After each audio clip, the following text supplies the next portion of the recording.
Joy Crizildaa and Madhampatti Rangaraj இவங்களோட வழக்கு கடந்த சில வருஷங்களாகவே கோர்ட்டில் நடந்துகிட்டே தான் இருக்குது. டிஎன்ஏ டெஸ்ட் எடுக்கணும், இவங்க தான் மனைவி நிரூபிக்கணும்னு சொல்லிட்டு மாற்றி மாற்றி தரப்பு வாதங்கள் போயிட்டு தான் இருந்தது.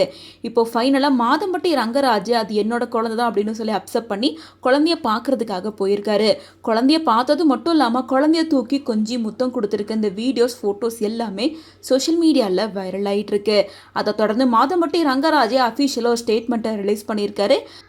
அதில் அவர் என்ன சொல்லியிருக்காருன்னா, எல்லாருக்கும் வணக்கம். என்னோட மகனான ராகாவுக்கு ஒரு அப்பாவாக நான் செய்ய வேண்டிய எல்லா கடமைகளையும் கடந்த 6 மாதங்களில் முழு பொறுப்போடு நான் செஞ்சுக்கிட்டு இருக்கேன். இனி என் வாழ்நாள் முழுசும் ராகா ரங்கராஜோட நலன், மகிழ்ச்சி மற்றும் எதிர்காலத்துக்காக முழு பொறுப்பையும் அன்போடையும் துணை நிற்பேன் அப்படின்றத அஃபிஷியலாக தெரிவிச்சுக்கிறேன். ராகா ரங்கராஜ் என்னோட மகன் தான், அவனோட ஒட்டுமொத்த பொறுப்பு இனிமேல் நான் தான்.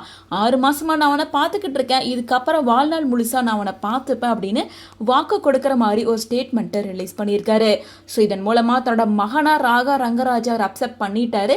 ஸோ இனிமேல் அப்பா பையன் பாண்டி எப்போவுமே கண்டினியூ ஆகும் அப்படின்னு ஜாய் கிறிஸ்டலாவும் ஒரு பக்கம் ஒரு ஸ்டேட்மெண்ட்டை ரிலீஸ் பண்ணியிருக்காங்க. ஸோ இவ்வளோ நாளாக கோர்ட்டு கேஸு பிரச்சனை, என்னோட குழந்தை இல்லை அப்படின்லாம் சொல்லிட்டு இருந்த நிலையில் ஃபைனலாக இப்போது குடும்பம் ஒன்று சேர்ந்துட்டாங்க அப்படின்னு சொல்லிட்டு ரசிகர்கள் பலருமே வாழ்த்துக்கள் சொல்லிட்டு இருக்காங்க. ஆனால் இவரை மகனை மட்டுமே தான் ஏற்றுக்கிறேன்னு சொல்லியிருக்காங்க. எந்த இடத்துல ஜாயோட பேரை மென்ஷன் பண்ணவே இல்லை.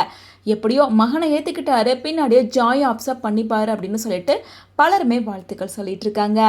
ஜாய் கிறிஸ்டல்லா அண்ட் மாதம்பட்டி ரங்கராஜ் இவங்களோட பிரச்சனை ஒரு முடிவுக்கு வந்துச்சு. ஸோ இதுக்கு ஸ்ருதி ரங்கராஜ் என்ன ரியாக்ட் பண்ண போகிறாங்க?